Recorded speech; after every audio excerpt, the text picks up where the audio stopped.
weeks away. A treaty will be signed. Your president will sign it. Most of the third world countries will sign it because they think they're going to get money out of it. Most of the left-wing regimes around the world, like the European Union, will rubber stamp it. Virtually nobody won't sign it. I have read that treaty.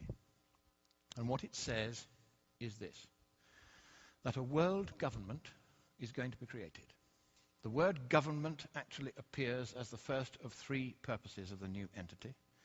The second purpose is the transfer of wealth from the countries of the West to third world countries in satisfaction of what is called coyly a climate debt, because we've been burning CO2 and they haven't, and we've been screwing up the climate. We haven't been screwing up the climate, but that's the line.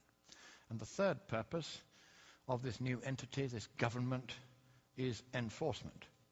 How many of you think that the word election or democracy or vote or ballot occurs anywhere in the 200 pages of that treaty? Quite right, it doesn't appear once. So at last, the communists who piled out of the Berlin Wall and into the environmental movement and took over Greenpeace, so that my friends who founded it left within a year because they'd captured it. Now the apotheosis is at hand. They are about to impose a communist world government on the world. You have a president who has very strong sympathies with that point of view. He's going to sign. He'll sign anything. He's a Nobel Peace Laureate. Of course he'll sign it. And the trouble is this. If that treaty is signed, your constitution says that it takes precedence over your constitution. And you can't resile from that treaty unless you get the agreement of all the other states parties. And because you'll be the biggest paying country, they're not going to let you out. So, thank you, America. You were the beacon of freedom for the world. It is a privilege merely to stand on this soil of freedom while it is still free. But in the next few weeks, unless you stop it, your president will sign your freedom, your democracy, and your prosperity away forever.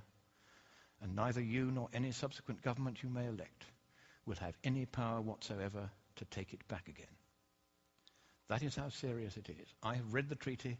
I've seen this stuff about government and climate debt and enforcement. They are going to do this to you, whether you like it or no. But I think it is here in your great nation, which I so love and I so admire.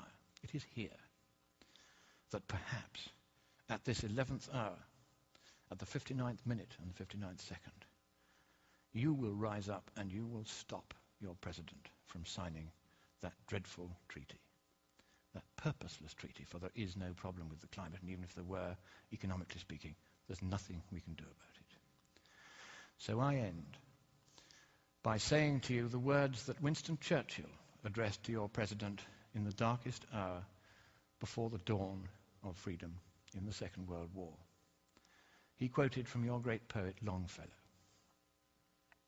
Sail on, O ship of state. Sail on, O Union, strong and great. Humanity, with all its fears, with all the hopes of future years, is hanging breathless on thy fate. Thank you.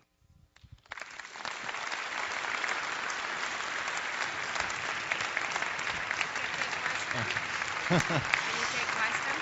Of course I will, as many as they like. Bless you. Thank you very much. Thank you. Thank you very much. Thank you very much. Bless you all. Thank you. Thank you. Thank you very much. Bless you. Thanks very much.